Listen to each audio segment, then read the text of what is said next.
O texto é conhecido, mas antes de ler, enquanto você deixa ele marcadinho, destacado, eu quero contar uma história. Eu era ainda recém-casado. Quando digo recém-casado, era recém-casado mesmo. 1 mês e meio de casado é o que eu tinha na ocasião. Eu já era pastor, comecei a pastorear ainda solteiro, já estava envolvido no ministério pastoral há um tempo, mas eu me lembro de uma situação muito específica, inusitada, que eu passei. Kelly e eu fomos almoçar na casa de um casal da igreja. Supostamente era só um almoço de comunhão. Não era atendimento, era um casal que a gente gostava de estar junto, ter comunhão, relacionamento com eles, né? Eles eram mais velhos que a gente, tinham muitos anos de casado, já tinham filhos, eu 1 mês e pouquinho de casado. E a gente foi como era algo corriqueiro. Acontecia de vez em quando, né? De cada 2, 3 meses, não sei, a gente estava lá almoçando, às vezes menos. E nesse dia que nós chegamos, a coisa tomou um rumo diferente. Eu lembro que a gente acabou nem almoçando. Uma bomba estourou e veio à tona. Um descobriu da parte do outro. E nós acabamos descobrindo depois com a descoberta deles que aquele casamento estava vivendo só de fachada há muito tempo. Né? Um descobriu da parte do outro inúmeras traições, múltiplos adultérios. As brigas tinham tomado proporções terríveis entre o casal, indo para o nível das agressões. E basicamente a gente descobriu que aquele casamento, na verdade, já não existia há muito tempo. A nossa primeira conversa com aquele casal durou do meio-dia à 00:30. Lembrando que a gente não almoçou, não jantou, emendou direto. Quando finalmente nós fomos embora, já 00:30, Kelly e eu tínhamos que viajar no dia seguinte pela manhã. Eu iria celebrar um casamento no mesmo estado, mas numa cidade onde a gente ia viajar de 4 a 5 horas de carro. E a gente ainda não tinha arrumado nada, as malas, coisa nenhuma, não imaginava ter ficado tanto tempo lá. Teria que sair cedo, já estava cansado. Mas a gente ficou tão preocupado com o estado daquele casal, que a gente pensou, o casamento era o sábado, eu ia pregar nos cultos da igreja, que os noivos pertenciam no domingo, eu voltaria só na segunda. A gente pensou, se a gente deixar esses dois longe da gente 2 dias, eles vão se matar antes que a gente volte. Então a gente tentando imaginar o que poderia fazer, não só para socorrê-los, porque naquele momento, sinceramente, eu não conseguia ter fé que aquela situação pudesse ser revertida, mas pensando no mínimo em evitar que a coisa escalasse para o nível de um homicídio, algo do gênero, a gente decidiu levar os dois com a gente na viagem. A gente não convidou, a gente exigiu. Amanhã vocês vão viajar com a gente, nós vamos ficar de olho em vocês o fim de semana todo. A gente pensa numa viagem tumultuada. Pensa na briga, no quebra-pau dentro do carro o tempo todo da viagem. Pensa no negócio tenso. Finalmente chegamos e eu falei, ó, na frente dos noivos que vocês não conhecem da família, vocês se comportem. Né? O problema de vocês tem que ser resolvido entre vocês. Então nós chegamos, fizemos cara de paisagem, me lembro de uma feijoada que estava nos esperando. Agora, combinou a noite mal dormida, a canseira da viagem, com aquela feijoada no bucho. E eu mal conseguia ficar acordado depois do almoço. Eu lembro que eu não via a hora de escapar para um canto, descansar, dar uma cochilada. E eu lembro que o noivo me procura e falou, você já sabe o que vai pregar à noite no meu casamento? Eu falei, não sei não. Ele falou, como não? Eu falei, meu amigo, casamento eu falo 10 minutos. Se eu me exceder é 15 minutos. É melhor nem pensar muito para não tomar muito tempo. E ele olhou para mim e falou, de jeito nenhum. Eu te trouxe pregar no casamento que o povo da igreja ama te ouvir. Falei, eles vão me ouvir domingo no culto, criatura. Eles não têm que me ouvir pregar nada longo. É o dia de vocês. Eu não sei o que ele tinha planejado. Eu acho que ele imaginou que o casamento dele seria um culto de avivamento, com cura, batismo do Espírito Santo, libertação, gente caindo no poder de Deus, não sei o que ele planejou. Mas pensa num cara que ficou frustrado quando eu falei que falaria 10 a 15 minutos. Eu gosto de cerimônia rápida, de preferência resolver a coisa de meia hora, 40 minutos, do começo ao fim. E eu falei para ele, não, eu não vou falar mais do que isso. Eu vi a cara de frustrado dele. Ele olhou para mim e falou, pelo menos me diga, me prometa, que você vai orar a Deus, perguntando se Deus tem uma palavra. Eu falei, vou, isso eu te prometo.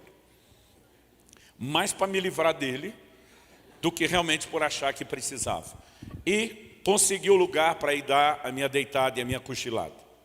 E antes de dormir, eu fiz oração. Falei, Deus, já que prometi para o menino, estou te dizendo. Se o Senhor quiser falar alguma coisa comigo, eu estou aberto, receptivo, mas cumpra a tua palavra, que aos seus amados o Senhor dá enquanto dorme. Fui dormir, sem nenhuma expectativa. E foi nesse dia que eu tive um sonho. Eu não sei se eu chamo de um sonho, né? Eu sei que não posso chamar de visão noturna, porque foi diurna, era uma sexta da tarde, mas eu creio que eu posso dizer como os profetas do Velho Testamento falavam: veio a mim a palavra do Senhor. Enquanto eu dormia, alguém falava comigo. Eu não me lembro de quase nenhuma imagem, mas essa voz me é muito familiar. Ela já falou comigo muitas vezes ao longo dos anos. E essa voz explicou para mim a respeito desse texto, o que é o meu assunto predileto para falar qualquer casais. Quando me chamam para falar casais, eu digo para Deus: o Senhor não precisa me dizer o que falar. Se o Senhor não me falar o que falar, é essa. Então lá vamos nós. Evangelho de João, capítulo 2. Esse texto era citado, e o que eu vou reproduzir para vocês foi a explicação que eu recebi. De vez em quando alguém vem e diz: pastor, preciso te elogiar, que mensagem boa. E eu digo: não posso receber elogio, eu estou copiando de alguém que eu nem sei quem é e que me explicou isso no sonho. Então, dados créditos a esse ser anônimo, que eu não sei se era um anjo de Deus, se era um ser virtual daquele sonho, vamos lá. No capítulo 2, do versículo 1 até o 11, nós temos um texto conhecidíssimo da Bíblia, que diz assim: 3 dias depois, houve um casamento em Caná da Galileia, e a mãe de Jesus estava ali. Jesus também foi convidado com seus discípulos para o casamento. Tendo acabado o vinho, a mãe de Jesus lhe disse: eles não têm mais vinho. Mas Jesus respondeu: por que a senhora está me dizendo isso? Ainda não é chegada a minha hora. Então ela falou aos serventes: façam tudo o que ele disser. Estavam ali 6 potes ou talhas de pedras, que os judeus usavam para as purificações. Em cada uma cabiam cerca de 100 litros. Aqui a versão, a nova atualizada, né, de Almeida, já arredondou o que no original diz 2 ou 3 metretas. Metretas era uma medida de 40 litros. Então 2 ou 3 é uma variação de 80 a 120. Aqui foi arredondado, 100 litros. Jesus lhes disse: encham de água esses potes. E eles os encheram totalmente. Então lhes disse: agora tirem um pouco e levem ao responsável pela festa. E eles o fizeram. E quando o responsável pela festa provou a água transformada em vinho, ele não sabia de onde tinham vindo, mas que os serventes que haviam tirado a água soubessem. Chamou o noivo e lhe disse: todos costumam servir primeiro o vinho bom. E quando já beberam muito, servem o vinho inferior. Você, porém, guardou o melhor vinho até agora. Assim, em Caná da Galileia, Jesus deu início aos seus sinais. Ele manifestou a sua glória e os seus discípulos creram nele. Naquele momento do sono, enquanto eu dormia, essa pessoa começou a falar comigo. Eu comecei meu ministério, na época o ensino não era a minha prioridade, por direção de Deus e até por falta de bagagem, mas eu comecei o meu ministério focado em reuniões de avivamento e principalmente gastando tempo para orar por milagres. Eu posso contar as coisas mais espetaculares que eu vi Deus fazer desde os primeiros anos do ministério, ministrando e servindo as pessoas. Eu sabia e não tinha nenhuma dificuldade de crer que Deus pode realizar milagres. Mas no sonho essa pessoa me disse: você tem a capacidade de crer para milagres de cura, mas você não consegue sequer perceber o que Deus pode fazer no casamento das pessoas. Ele disse: não olhe para esse casal, aquele que está viajando conosco, como um caso perdido. Ele diz: há algo a respeito da palavra de Deus que você precisa entender. E ele me disse: o primeiro milagre que Jesus operou não foi um milagre de cura, nem de libertação, nem de multiplicação de alimento. O registro que nós temos do primeiro milagre é um milagre que acontece num casamento. E eu quero tomar exatamente essa ideia como tema da minha mensagem: milagre no casamento. A Bíblia nos diz que esse foi o primeiro. E acredito que isso é significativo, é simbólico. Para mim, Deus está mandando uma declaração, uma mensagem da prioridade que o matrimônio tem aos olhos dele. Antes de se ocupar de intervir em qualquer outro nível de necessidade humana. O primeiro milagre foi manifestado dentro de um casamento. O casamento é ideia e instituição de Deus, é criação de Deus. Mas muitas vezes nós olhamos para o casamento como se fosse algo que Deus criou e que Ele mesmo virou as costas, abandonou e diz, agora vocês se virem. Eu acho que alguns acreditam até que Deus ficou olhando para alguns e pensando como eu posso tornar a vida desse muito miserável. Então Ele diz, vou botar ele para sofrer dentro do casamento. Irmãos, nós precisamos pensar no plano e no propósito de Deus, não apenas de criar essa instituição chamada casamento, mas daquilo que Ele colocou à nossa disposição para a manutenção dessa estrutura. Nós podemos viver a intervenção de Deus nessa área da nossa vida como em qualquer outra. Aliás, para mim, na mente de Deus, Ele está dizendo, antes de fazer milagre em qualquer outra área, eu quero começar por essa. E o sonho começa com um chamado de atenção a respeito da minha falta de fé em relação ao que Deus poderia fazer. Mas Ele também começa a conversar comigo, e eu quero fatiar a nossa conversa aqui em 3 partes. Em primeiro lugar, Ele destaca o que eu quero chamar, o meu primeiro ponto aqui, se você estiver anotando, o problema e a solução. Ele começa falando a respeito de toda uma simbologia por trás disso. Quando a Bíblia está falando desse casamento, ela não está falando de uma cerimônia religiosa. A Bíblia estava falando de uma festa. Eles tinham um rito de aliança como todos os povos antigos do Oriente. E depois do rito, não havia necessariamente uma cerimônia religiosa. Eu não estou dizendo que a gente não deva fazer, eu perdi a conta de quantas cerimônias eu celebrei ao longo desses 25 anos de pastorado. É lógico que nós acreditamos e praticamos isso, mas não era o que estava acontecendo. O que estava acontecendo era a festa que vinha logo depois da aliança e dos votos. Não dá para dizer que 100% das vezes era assim, mas era comum que a festa durasse uma semana. Quando você olha para as bodas de Sansão, a Bíblia fala de 7 dias. E essa é a razão pela qual você precisa imaginar que o vinho terminou. Não que eles necessariamente beberam tudo numa noite só.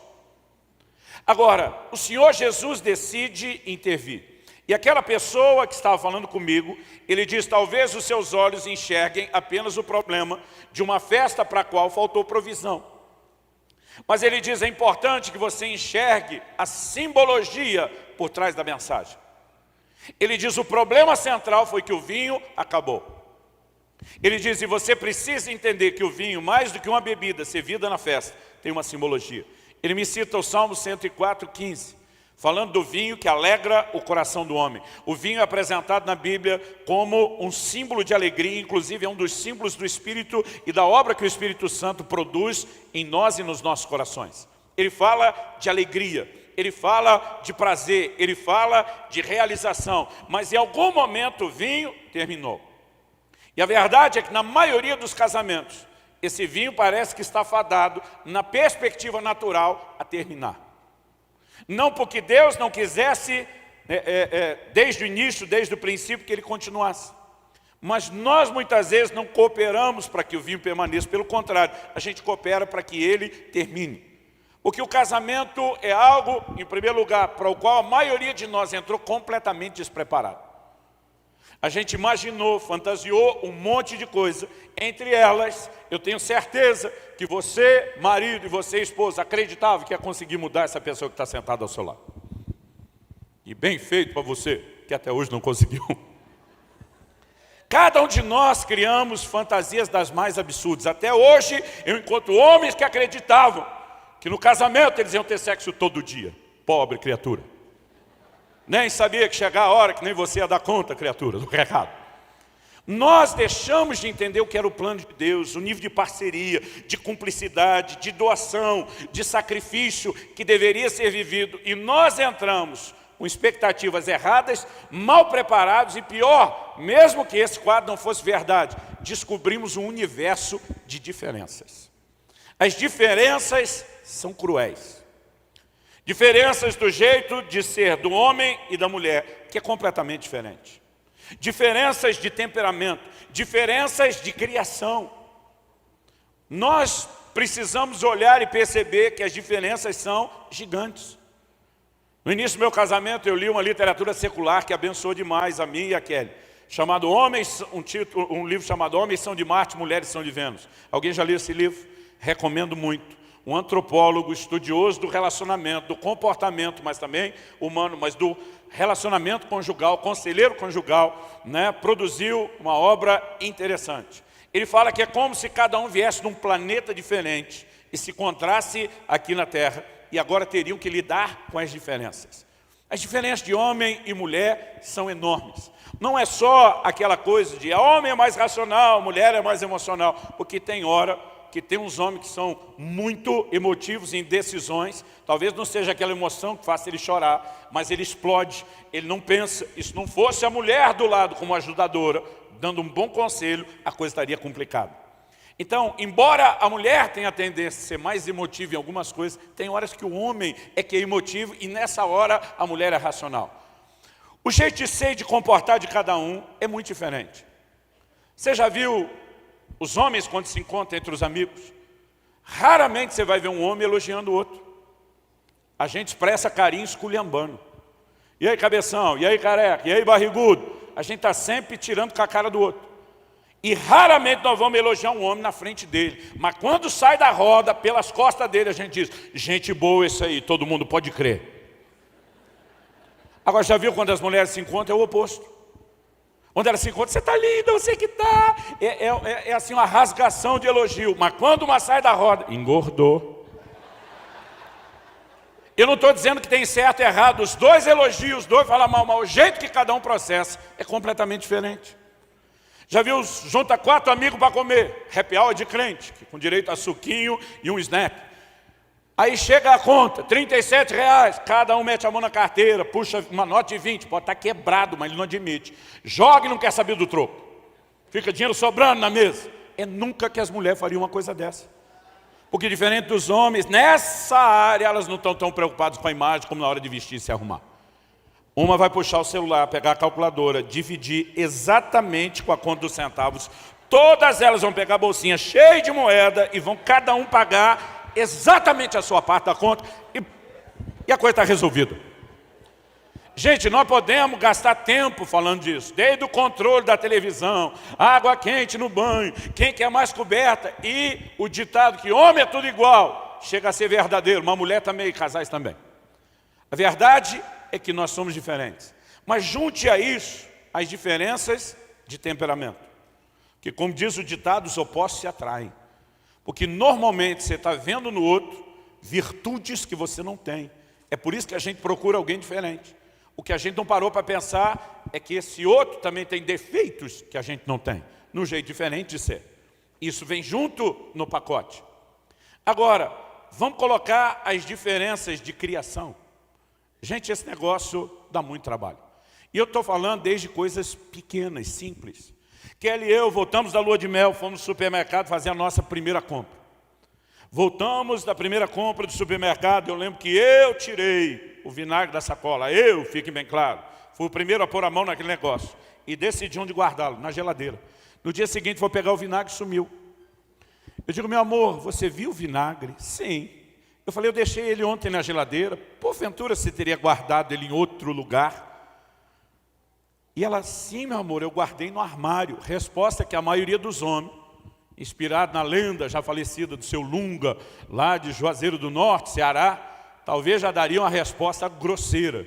Só estão os dois na casa. A mulher pergunta, porventura você tirou? Ele diria, não, o vinagre criou perna e saiu sozinho. Graças a Deus as mulheres não são assim, nem na TPM. Então ela disse, sim, meu amor, eu coloquei no armário. Eu falei, mas por que você pôs no armário? Eu pus na geladeira. Ela disse, porque o vinagre não precisa ficar na geladeira, ele não estraga. Eu falei, mas eu gosto da salada geladinha. Ela falou, meu amor, quando você toma uma limonada e você gosta dela geladinha, se o limão e a água estiver gelado, está ótimo, o açúcar não precisa estar gelado. E quando ela quebrou meu argumento, eu não tinha mais razão, fiz como a maioria de nós faz, apelei. Falei, minha avó guardava na geladeira, minha mãe guardava na geladeira, faz gerações que a nossa família guarda na geladeira. Ela olhou para mim e falou, minha avó guardava no armário, minha mãe guardava no armário, e eu prefiro o armário. Pronto, ninguém preparou a gente num curso de novo dizendo que tinha que planejar ou discutir antes onde é que o vinagre estaria. E pode parecer uma coisa pequena, mas pensa no vinagre que andava em casa. Eu tirava do armário, punha na geladeira, tirava da geladeira, punha no armário, e ninguém queria ceder. A gente não falava, mas cada um ia procurar o armário, o vinagre já ia no lugar do outro, porque sabia que no seu não estaria. Gente, são coisas que você não planeja. E antes que você me faça a pergunta, porque sempre termina a mensagem, alguém vem perguntar: pastor, onde está o vinagre hoje? É claro que está no armário. Que minha mulher usou de astúcia. Um dia ela foi, sugeriu fazer alguma coisa no carro. Eu falei: amor, vamos fazer o seguinte. No carro mando eu, na casa manda tu. Ela nem discutiu, ela falou: por mim está ótimo. Estendeu a mão, negócio fechado. Enquanto eu apertava a mão dela, ela falou: e minha primeira decisão, como quem manda na casa, o vinagre vai para o armário, e está lá até hoje. Sabe, a maioria de nós não esperava lidar com as diferenças.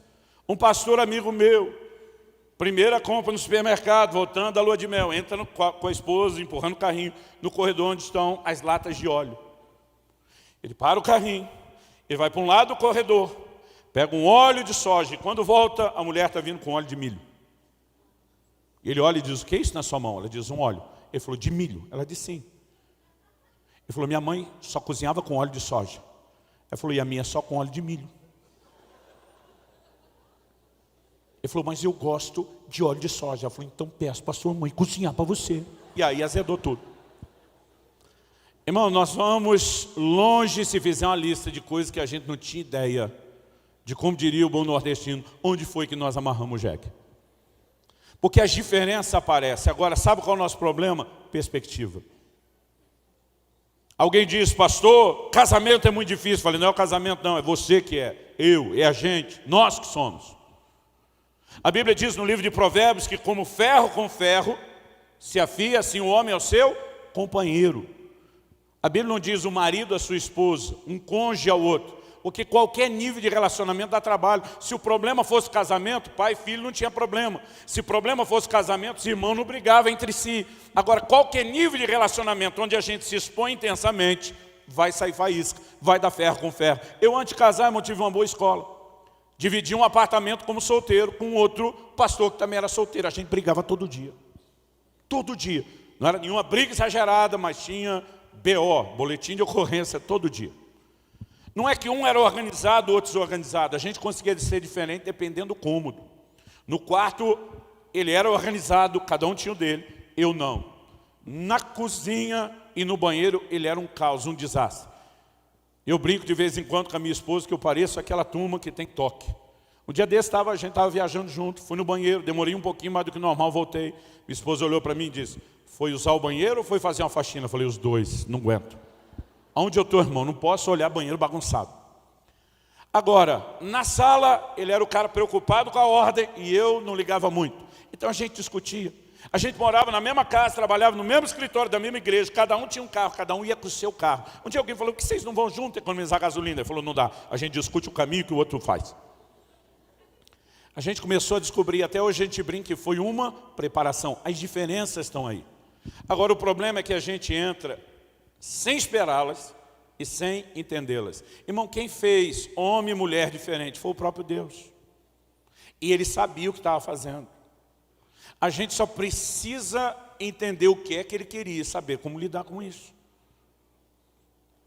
Então deixa voltar lá no texto de Provérbios. Como ferro com ferro se afia. A gente fala do ferro com ferro, talvez você pense no barulho do ferro batendo, no atrito, na faísca saindo. Mas você já parou para pensar na utilidade de afiar o ferro? O que é que eles afiavam? Uma foice, um machado, uma espada. Era para tornar a ferramenta melhor. Se nós soubermos lidar com as diferenças, nós vamos crescer. Se minha esposa estivesse aqui, eu já ia começar apresentando ela assim, dizendo: hoje, 23 anos depois, Kelly é muito melhor do que quando casou comigo. Eu gosto de falar isso, de chocar a turma, eu digo: eu treinei ela. Eu deixei ela melhor do que é. A turma começa a me olhar torto. Eu digo: é sério, é verdade ou não é, amor? E ela: é.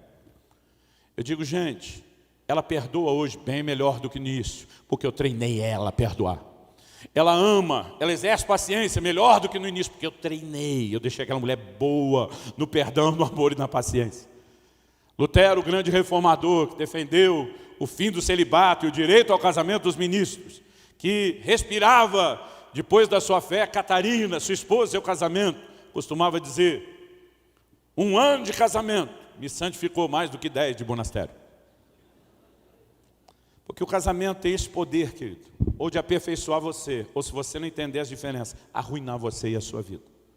A gente deveria se deixar ser trabalhado pelas diferenças, crescer com elas. Mas porque entramos despreparados, não entendemos, o choque, o atrito, o cansaço nos leva a um lugar onde aquela alegria, em algum momento, começa a desaparecer. A coisa começa a ficar tensa, desgastante. Às vezes para alguns entediante, às vezes para outros se torna um ambiente odioso, para não falar das pessoas.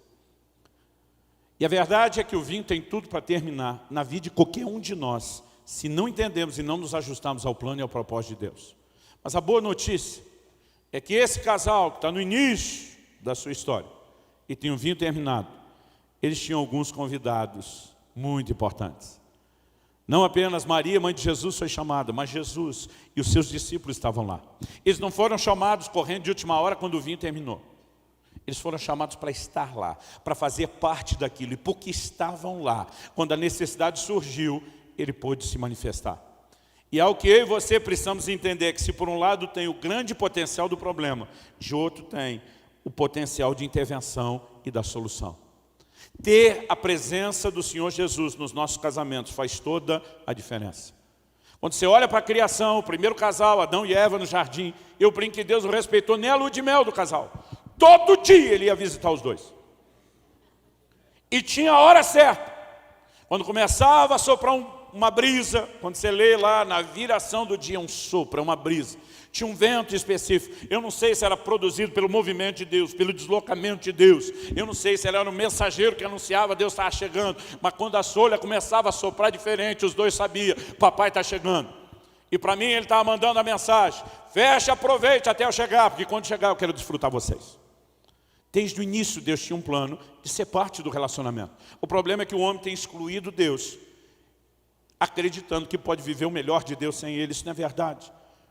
E naquele sonho, algo que me era dito com muita clareza, o Senhor Jesus precisa ser convidado a ser parte do casamento. Não uma bênção numa cerimônia que depois se esquece. Irmão, deixa eu te dizer, eu não acredito nisso. Que porque o casal deu o primeiro passo, recebeu oração, eles estão garantidos. A bênção não vem porque alguém proferiu uma palavra para você apenas. Ela precisa ser sustentada através da prática de princípios, através da obediência da palavra de Deus. Aliás, para arrumar a situação, qual foi o primeiro conselho de Maria? Ela olha para aquele servente e diz, faça tudo que ele mandar. Eu fico me perguntando, a Bíblia diz que esse foi o primeiro sinal de Jesus. Eu imagino que a descrição diga respeito a um sinal público. Mas isso é especulação, nós não podemos colocar como certo e doutrina. Eu imagino que Maria sabia muito bem, não só pela revelação e a história, que era aquele menino, mas acredito que Jesus, assim como antes do ministério de ensino aos 30 anos, aos 12 ele estava dando show de Bíblia. Eu imagino que naquela casa, irmão, rolou alguma parada sobrenatural. E quando chegar no céu, eu vou fazer a prova dos 9, vou perguntar, vou descobrir se isso foi assim. Mas Maria sabe quem é Jesus, então olha e diz, não questiona, faça o que Ele mandar. Você quer a receita da intervenção de Deus na sua vida? Faça o que Ele mandar. E não tem jeito de ter casamento bom sem que o marido trate a sua esposa com honra, como vaso mais frágil. Não tem jeito de ter casamento bom sem que o marido ame a sua esposa como Cristo amou a igreja. Não tem jeito de ter casamento bom sem que o marido trate a sua esposa não com aspereza. São ordens que já foram dadas. Mas a gente fica violando elas esperando ter clima sobrenatural de intervenção. Da mesma forma, as mulheres. Então já foram dadas ordens a respeito de respeitar o marido. Respeito é uma linguagem forte para os homens, que as mulheres precisam entender melhor. Foi dado ordem a respeito de sujeição, claro que sim, e nós podemos levar o assunto longe. Agora, muitas vezes nós queremos viver isso sem obediência. Mas o ponto não é falar da falta de obediência que eu e você sabemos que devemos. Isso aí vai cooperar em muito. O ponto é entender. E eu não quero falar apenas para quem já está com vinho sob ameaça. Porque aquilo que eu estou compartilhando com você me foi dado com 1 mês e meio de casamento. Eu decidi não esperar o vinho acabar e graças a Deus ele nunca acabou. São 23 anos de bom vinho. Então isso pode ser preventivo, mas também pode ser um entendimento que você precisa para lidar não apenas no seu casamento. Eu sei que aqui nós temos muitos líderes com ministérios de casais. E quando você entende isso, talvez você tenha princípios e um trilho para saber como lidar e como trabalhar com as pessoas e como trabalhar com a recuperação e a restauração dos casais. Então a segunda coisa, depois de falar do problema e a solução, o problema é a falta de vinho, falta de realização, originário principalmente da maneira como lidamos com as nossas diferenças, eu quero dar esse destaque, mas a solução advém da presença do Senhor Jesus e daquilo que Ele pode fazer. Quando Kelly e eu estávamos para nos casar, eu lembro, quando a gráfica entregou os convites que a gente tinha mandado imprimir, a gente tinha uma lista enorme de convidados, gente de vários lugares do Brasil, boa parte da nossa família, a gente estava longe deles, já estava morando no Paraná, e mesmo sabendo que muitos não viriam, a gente queria a formalidade do convite. Então pensa numa lista enorme. Um dia a Kelly me avisa, diz, os convites chegaram, ela morava na casa de um casal de pastores mais velhos da igreja, que eram parte da nossa equipe, e eu passei lá. E ela falou assim, vamos começar a endereçar os convites? Falei, vamos. E ela toda empolgada foi pegando as coisas, eu olhando e pensando, vamos ver quem vai ser o primeiro. Porque o topo da lista tinha os nossos pais. Eu já fiquei pensando, meus pais ou os pais dela? E para mim não tinha certo ou errado, eu estava curioso para ver qual seria a escolha dela. E naquele momento, para minha surpresa, ela não começa por nenhum dos nossos pais. Aqui ela tem uma caligrafia incrível, uma mão para desenhar fantástica. E ela com a letra toda artística, ela começou a escrever Jesus Cristo. Eu fiquei sem graça, porque eu nem tinha pensado nele. Nem tinha colocado ele na minha lista. Aliás, ainda tentei tirar com a cara dela. Falei, estou pensando como é que tu vai entregar esse convite para ele, menina. Ela me olhou com um olhar, aqueles que as mulheres fazem bem, que ela sabe censurar com classe. Ela me olha com um olhar que eu sabia que era de censura. Ela diz, você sabe que é só um ato profético. E nós não vamos entregar de verdade. Claro, claro. Amém. Aleluia. Mas aquilo me fez cair uma ficha quando ela falou isso. Ele tinha que ser o primeiro que a gente chamasse ou convidasse. E já que eu tinha dado a mancada no convite, falei, vou arrumar pelo menos no dia do casamento. E a primeira coisa que fizemos, depois do casamento, a gente não quis ir a primeira noite para um hotel, a gente tinha uma lua de mel maravilhosa que nós ganhamos a partir do dia seguinte. Eu falei, amor, nós vamos passar a primeira noite no nosso apartamento. Casamos na nossa cidade e é lá que a gente começa. E quando entramos, apesar de anos a fio, os dois esperando esse dia para começar do jeito certo, eu falei para ela, antes de qualquer coisa, nós vamos dobrar o joelhinho do lado da cama. E nós vamos consagrar não apenas esse matrimônio ao Senhor, como já fizemos ali na igreja, mas nós vamos santificar esse leito. Nós vamos ter a consciência de tudo que nós fizemos, vai ser com a presença dEle. E naquele dia eu me redimi, aleluia. Nós precisamos convidar o Senhor, Ele tem que ser parte. Não quer dizer que se for chamado de última hora, Ele não vai atender. Mas se Ele está lá, irmão, se Ele estiver lá na hora da necessidade, isso vai fazer toda a diferença. Quem está entendendo, diga amém. Mas vamos para o processo do milagre. Número 2, como foi o processo do milagre? O que Jesus fez não é um trabalho só de Deus, unilateral, intervenção meramente divina. O Senhor Jesus diz, ó, vocês vão encher as talhas. Começa fazendo a parte de vocês, eu faço a minha depois. Eu lembro quando criança, meu pai dizia muito isso. Pastor, pregador da palavra. Ele pegava o texto que Jesus manda tirar a pedra para ressuscitar Lázaro depois. Ele dizia, normalmente Deus espera você fazer a sua parte antes de fazer a dele. E nesse momento não foi diferente. Então, eu quero que a gente consiga olhar para a simbologia desse momento onde Jesus delega, terceiriza aquela parte que é responsabilidade do homem. Quando ele chama os serventes, manda que eles encham as talhas. As talhas, irmão, não tinham outro propósito. A Bíblia diz que elas eram usadas para purificação. Os judeus tratavam pecado com sangue de sacrifício e impureza com água. Era a lei de Moisés. Essas talhas eram para os banhos, as abluções, as lavagens. Ela tinha um propósito e um ritual muito específico. Então ele mandou encher de água, que é o que normalmente elas tinham. Mas depois ele as transformou em vinho. E antes de fazer a parte dele, primeiro mandou eles fazerem a parte deles. Agora o que é interessante, nós temos 3 coisas que merecem nossa atenção na simbologia. Primeiro, a Bíblia diz que eram 6 talhas. O número 6 na Bíblia tem um significado muito específico. Está relacionado ao homem. O homem foi criado no 6º dia. E você pode ir de Gênesis, na criação, ao Apocalipse, que fala do 666. E não diz que é número do capeta. Diz que é número de homem. Será usado por um enviado das trevas, mas a Bíblia diz número de homem. O número 6 na Bíblia sempre está relacionado com aquilo que é humano.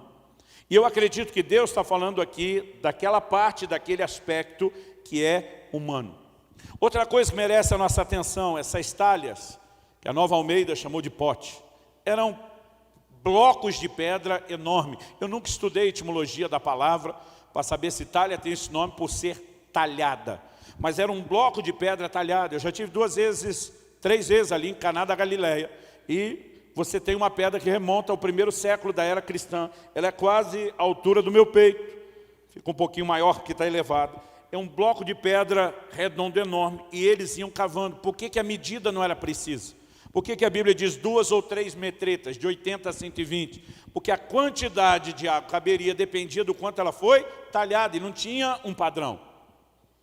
Agora, essas talhas, que são em 6 e fala de algo humano, eu particularmente acredito que ela é muito simbólica.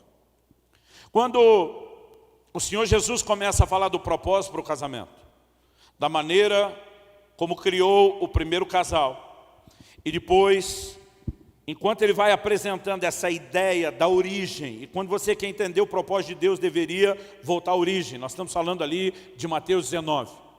Quando o Senhor Jesus começa a apresentar aquela ideia, aquele conceito, de quando ele diz, os dois serão uma só carne, ele é interrompido pelos seus ouvintes com uma pergunta muito específica.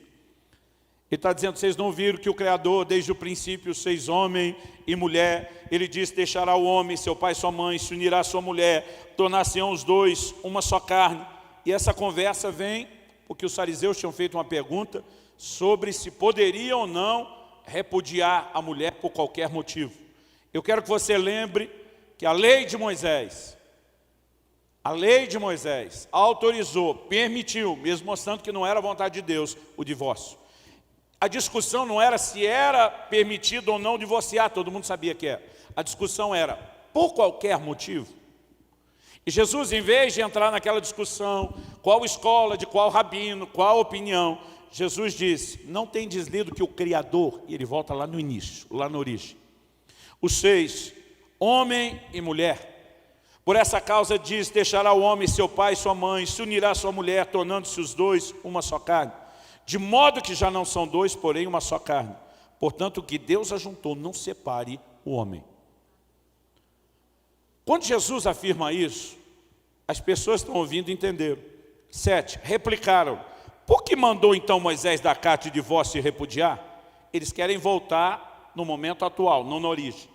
Respondeu-lhe Jesus, por causa da dureza do vosso coração, é que Moisés vos permitiu repudiar a vossa mulher. Entretanto, não foi assim desde o princípio. Jesus volta a discutir a origem. Ele diz, quando Deus uniu homem e mulher, não havia regra sobre divórcio. Havia uma união, havia uma declaração de que seriam uma só carne. Esse foi o princípio e essa foi a origem. Agora Jesus disse, você quer saber por que a exceção entrou? Por causa da dureza do vosso coração.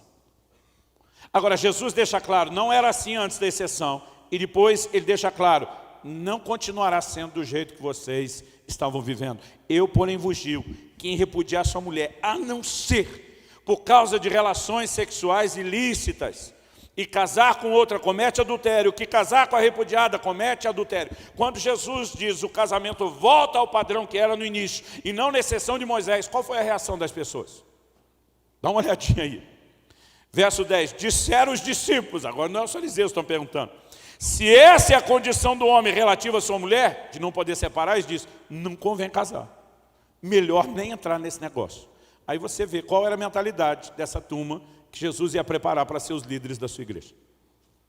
Ele disse, é isso que o Senhor está falando, e não dá para jogá-las fora, chutar embora depois. É melhor não casar. Aqui Jesus faz outra declaração que merece nossa atenção. Jesus, porém, lhes respondeu, nem todos são aptos para receber esse conceito, mas apenas aqueles a quem é dado. Porque há eunucos de nascença, há outros a quem os homens fizeram tais, e há outros que a si mesmos se fizeram eunucos por causa do reino dos céus. Quem é apto para o admitir, admita.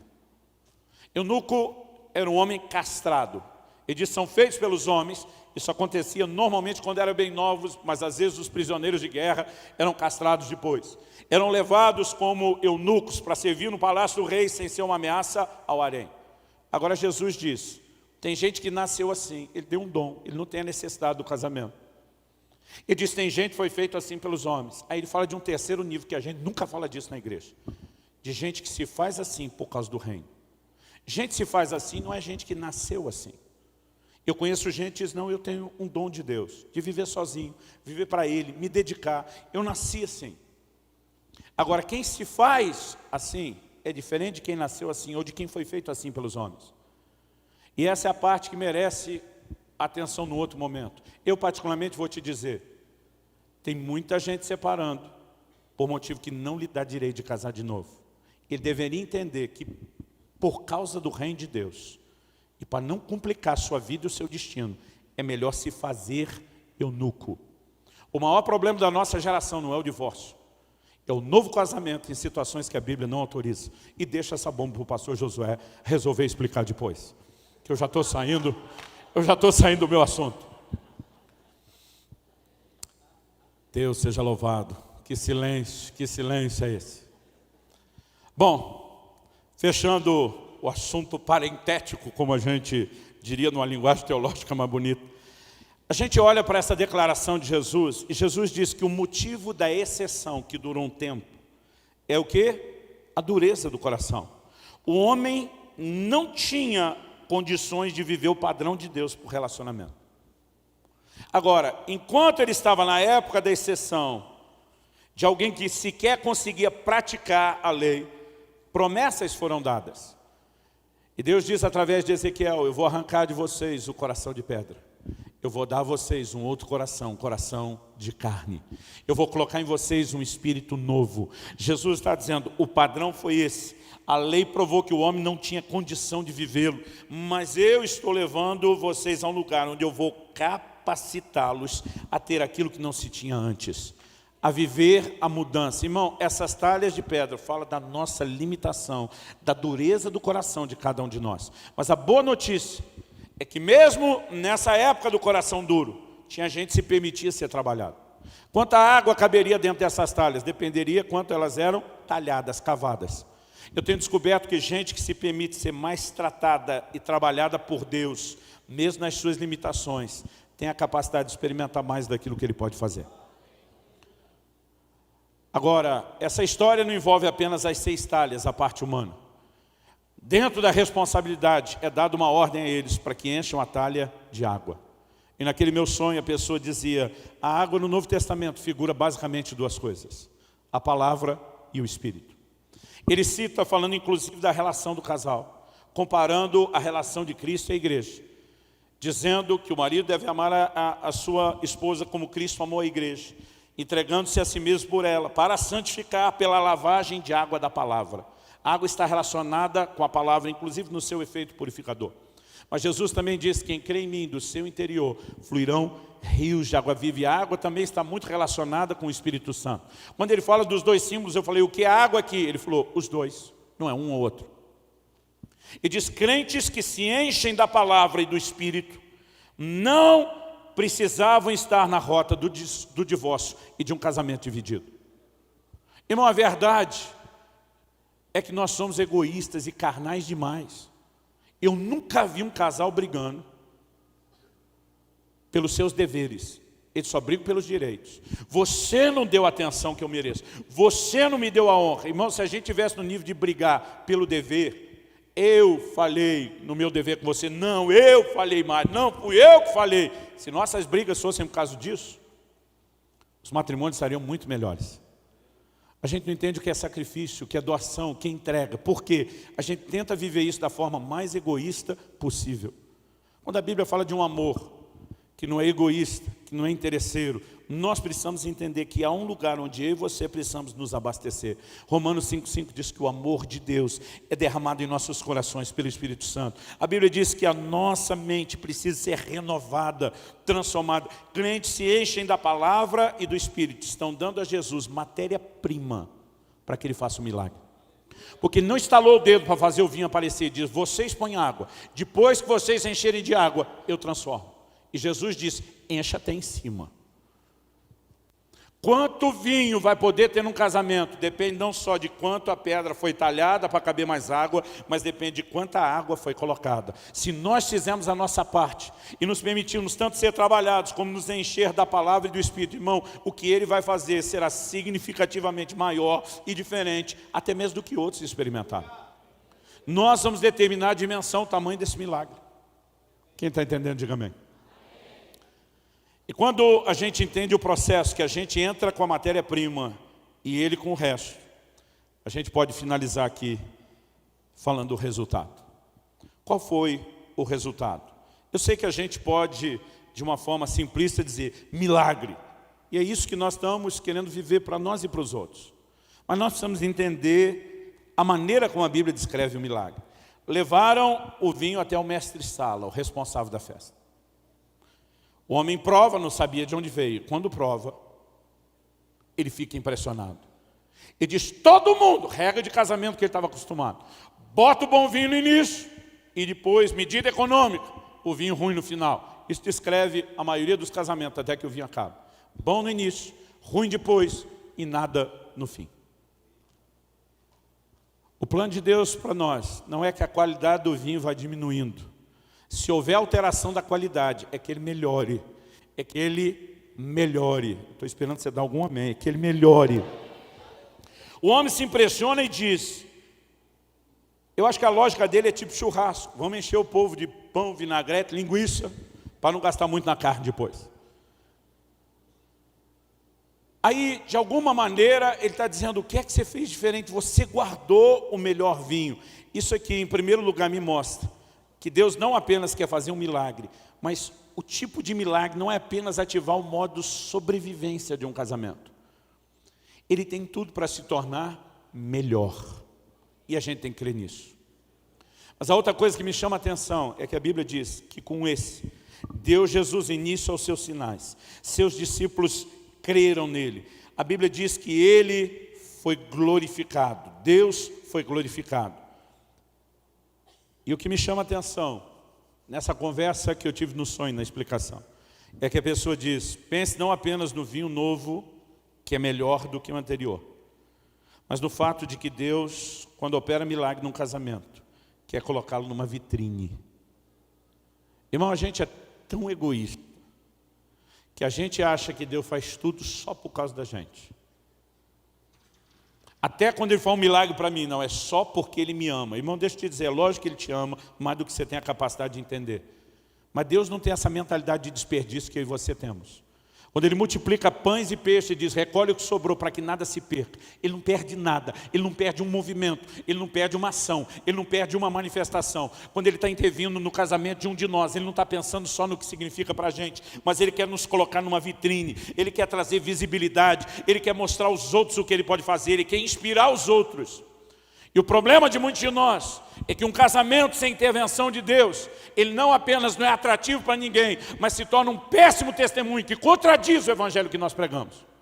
Agora, quando nós começamos a viver esse padrão de intervenção de Deus, irmão, é tão gostoso.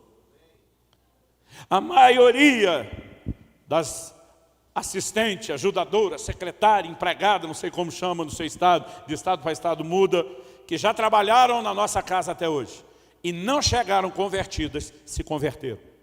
Mas não é porque a gente ficava pregando para elas. Tinha algum momento que no convívio com a família, elas começaram a dizer, vocês têm algo diferente que a gente não costuma ver nos outros. E a gente esperava esse momento para falar de Jesus. Você não tem ideia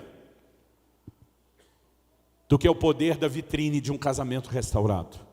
E nós precisamos promover esse ambiente, não apenas para que os nossos, aqueles que amamos, estamos perto e precisam, sejam alcançados, mas para que ele seja um instrumento, para que outros recebam. Paulo diz, com a consolação que nós somos consolados, consolamos os outros. Deus nunca quer parar só em você, Ele quer transbordar de você, para tocar e alcançar mais gente. Por favor, diga amém. Agora você consegue imaginar a gente reunindo nos nossos casamentos? Cada um de nós, todos nós. A revolução, o impacto que nós produziríamos nessa terra. A quantidade que nós temos de filhos desviados é gigantesca, é imensa, é assustadora. A maior parte da queixa de muitos deles, meus pais são hipócritas. porque nos ensinaram uma coisa e viver outra. Eu sei que a demanda deles é altamente exigente, até porque alguns de nós falhamos em não ensinar a eles a respeito das nossas falhas e de como consertar. Marido e mulher brigam na frente dos filhos, depois conserta a coisa sozinho, lá no quarto, na hora do avivamento, e não conserta nada com os filhos. E nem os filhos sabem que se consertaram. Quando vê os dois bem, depois ainda acham que estão fingindo. A gente tem nossa cota de parcela, mas a quantidade de gente desviada por falta de testemunho dentro de casa é imensa. Nós não podemos permitir que essa história continue. E nem só diminuir essa estatística. Nós temos que virar esse jogo. Famílias que inspirem o crente, o não crente, que olhem para nós e digam: isso é Deus, Deus funciona, eu também quero esse negócio na minha vida. Agora, irmão, não pense que será fácil. No final daquele sonho, ele diz: creia e trabalhe para um milagre na vida desse casal. Mas ele me disse: não será rápido, não será instantâneo, não será fácil, mas valerá a pena. E nós caímos para dentro daquela briga, sangue nos olhos, faca no dente. Eu falei para minha esposa: nós vamos até o fim. Aquele casal não apenas foi restaurado, até hoje eles trabalham com restauração de casais. O que eu não sabia é que quando eu acordei do sonho, eu sabia que eu tinha que pregar aquilo no casamento. E naquele dia eu me excedi, preguei 23 minutos, não sei porque hoje já levei 1 hora. Vamos ficar em pé para parecer que está acabando, inclusive. Mas continue olhando aqui. Naquele dia, enquanto eu estava pregando, achando que eu falava só para o casal que nós levamos conosco, embelezando a cerimônia, mas pregando só para aquele casal, eu não sabia que aquele casal de amigos que estava casando anos depois viveria uma situação muito difícil. O casamento dele chegou ao fim, o vinho terminou, e eles sentaram juntos, tentando resgatar alguma memória, alguma lembrança que desse munição para eles lutar, e decidiram assistir o vídeo do casamento. Enquanto assistiam, eles nem lembravam, irmão, daquilo que foi dito. Eu raramente ouço de noivos que lembram a palavra que foi dada. Eles estão com a cabeça cheia da correria, da organização dos eventos. E se é o crente que esperou a vida inteira, só pensa naquilo. Naquele dia eles colocaram o vídeo e eles estão surpresos, porque eles lembram vagamente da mensagem, mas agora aquilo entra como faca quente na manteiga. E os dois disseram: Deus deu essa palavra no dia do nosso casamento. O Senhor nunca falou disso. Eu contei o sonho que eu tive. Essa palavra era para nós. A gente celebrou a restauração do outro casamento, porque eles souberam depois do que aconteceu e vieram se tornar muito amigos. Mas quando chegou a hora deles, eles disseram: nós vamos acreditar e lutar para viver isso. Eles também foram restaurados, estão restaurando casais até hoje. Há 23 anos, estou vendo esses princípios funcionarem na vida de gente que quer fazer a parte dele para que Jesus faça a sua. Porque quem não quer fazer a sua parte, não quer ser talhado, não quer botar água, não vai ver milagre. Não quer trazer o Senhor para ser parte, não vai ver milagre. Mas se nós fazemos a nossa parte, nós podemos viver algo sobrenatural. Alguém disse: o casamento tem tudo para dar errado. Falei: na perspectiva natural, na sobrenatural, tem tudo para dar certo. Porque tudo aquilo que atrapalha é aquela parte de nós que Deus pode trabalhar, se nós permitirmos. Você pode viver um milagre. Seu vinho não precisa acabar, ele pode melhorar. Mas você também pode ser um instrumento de Deus para levar esse tipo de vinho para muita gente, para muitas famílias. Irmãos, nós precisamos de um exército de gente que acredite no que Deus fará nas famílias. Todo o avivamento na Bíblia e na história que eu tomo conhecimento, tento estudar um pouco mais, sempre produz impacto nas famílias. Joel profetizou: e acontecerá que nos últimos dias derramarei do meu espírito sobre toda a carne. Mas ele diz: vossos filhos e vossas filhas profetizarão. Ele está dizendo: eu quero entrar dentro da sua casa, eu quero pegar seus filhos, a próxima geração. Avivamento, irmão, passa pelas famílias. Malaquias, falando da vinda do Messias, diz: ele virá como o sol da justiça, trazendo a cura em suas asas. Ele não estava falando só do ministério de cura física do Messias. Ele diz: ele converterá o coração dos pais aos filhos e dos filhos aos pais. Nós podemos viver o sobrenatural nas famílias. Nós podemos viver cura e restauração sobrenatural. Aliás, a Bíblia diz, ele faria isso. Converter o coração dos pais aos filhos, dos filhos aos pais. Ele diz, para que eu não venha e não fira a terra com maldição. O que a maioria de nós não se toca é que o nível das nossas famílias determina a dimensão de espiritualidade que nós vamos viver. Nós estamos tentando arrumar a casa espiritual para ver se ela afeta a família depois. Se nós começarmos a arrumar as nossas famílias, nós vamos ver muito mais de Deus do que nós estamos vendo ou experimentando. E Deus está tentando despertar um exército de gente que coopere com Ele, que diga, eu vou levar a mensagem, eu vou crer, eu vou viver, eu vou inspirar outros. E a minha oração é que você saia desse evento esses dias incendiado, não só para viver o melhor de Deus para você, mas para ser um desses que diga, eu vou viver na vitrine, para inspirar a vida de outros.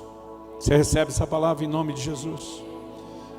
Eu quero que você coloque sua vida diante de Deus e também o seu casamento. Gostaria que os cônjuges, marido e mulher, orassem juntos. Eu não quero pedir que você ore por nada específico. E eu quero pedir a você que seja sábio. Não saia para o almoço ou vá para o quarto dizendo, viu que Deus falou com você, querido ou querido? Porque tem gente que não ajuda. Foca a sua parte quando vocês forem conversar e orar.